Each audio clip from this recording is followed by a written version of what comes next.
Hello and welcome back to Top10List.org, where you get a world of knowledge in 10 simple points. Today's episode is going to be about top 10 actors. Let's go ahead and start at number 10 on our list with Al Pacino. For a while, Pacino was in the shadow of Robert De Niro after both starred in Godfather Part 2, but it was De Niro who stole the form and took the Oscar. Following Godfather 2, Pacino was in Dog Day, Afternoon, and Justice for All, but for the most part lost some of his heat. He got it all back with Scarface. Number 9 is Harrison Ford. Harrison Ford has never won Oscars, but you can't argue with the quality of his work. Starring in both the Star Wars and Indiana Jones franchises, he is established as the number one star of the early 1980s. His movies have earned over $3 billion. Number 8 is Tom Hanks. When Tom Hanks began, he wasn't taken seriously. Roles in Bachelor Party, Splash, and Money Pit didn't help. He changed perceptions in Big when he played the role of a 10-year-old in an adult's body. Everything changed for good in '93 when he was in Philadelphia and won the Academy Award for Best Actor. From that, he went on from many to the hottest actor in Hollywood. Sleepless in Seattle, Forrest Gump, which saw him win back to an Academy Award, Apollo 13, Toy Story, and Saving Private Ryan were his triumphant movies. This was his golden run. Number 7 is Steve McQueen. Steve McQueen was the cool anti-hero of the 1960s and 70s. That is, he was the bad boy, and that didn't harm his reputation at all. In fact, it only enhanced it. He was in The Magnificent Seven, and from there came a string of classics: Great Escape, The Cincinnati Kid, Sand Pebbles, Bullitt, and The Thomas Crown Affair. And at this time, he was known as the sexiest man in the world. Number 6 is Paul Newman. Paul Newman was the biggest celebrity in the world during 1970s. His roles in Butch Cassidy and the Sundance Kid and The Sting elevated him to stardom that very few have attained. His resume is very impressive.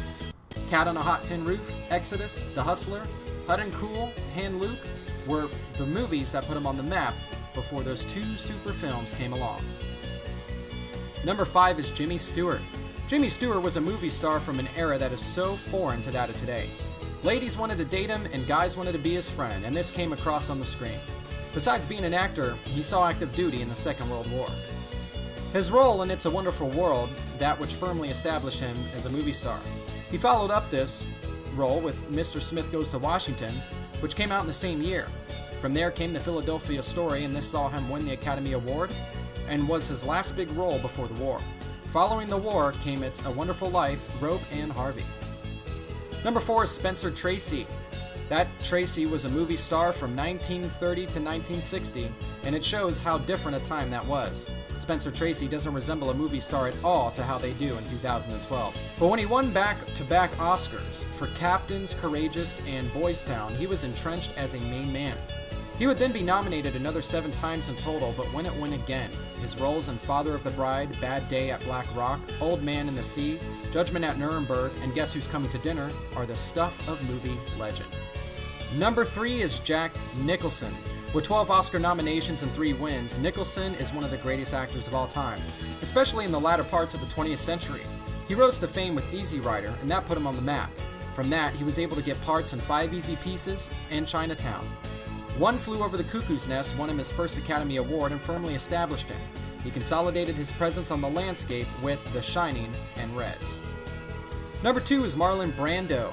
When The Godfather came out, there was a lot of talk about the young Turks of De Niro and Pacino, but the one who starred in The Godfather Part 1 took the Oscar, and that was Marlon Brando. This saw him gain a second win after he burst onto the scene in the 1950s. He began on the stage and then burst out onto the big screen with a bang when A Streetcar Named Desire came out. Last but not least on our list is Robert De Niro. In the late 1970s and early 1980s, there was no one hotter on the planet. Like an athlete who goes from a winning team to winning team, not only was De Niro acting on such a high level, but he was an incredible actor that starred in incredible movies that were both massive artistic and commercial successes. His part as the young Vito Corleone in The Godfather Part 2, which he did in Italian, saw him win an Academy Award. From there, he went on a tear, starring in Tax Driver, Deer Hunter, Raging Bull, and King of Comedy. That was a stretch that hasn't been seen before and will unlikely be seen again. He won 2 Academy Awards and was nominated twice. Both times, he was lucky to win.